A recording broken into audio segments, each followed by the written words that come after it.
kantu gufata Nyakso na buri kantu na buri nguni kuba comparinga ngiye rwose nda prefera Nyakso kuko is the best comedian.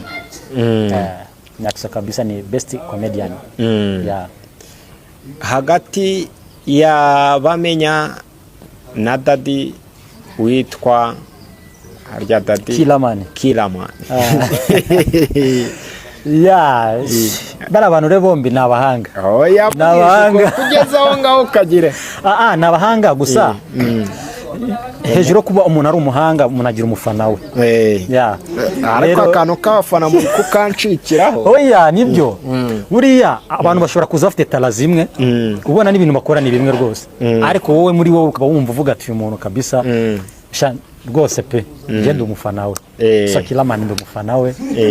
Kandi bikorwa ko ndabyemera cyane kuko nawe ni umukozi na Bamenya ni umukozi ariko sinshobora kuvuga ngo uyu nguyu arakora kurenza uyu nguyu ahubwo ngenda reba nkaba bati mu bikorwa byabo byose kuko bose ndabemera kabisa ndabemera kama the best actor kandi nkabemera nk'aba producers beza cyane. So nkagiramo cya kintu cyo kuvuga ngo ngiye umuntu amahitamo yanjye antwaraho nindi Kilamani kuko ewana ndamwemera tu. Karite 3 za Kilamani wahabwira aba ntawe zitumumwemera. Karite 3 ngewe za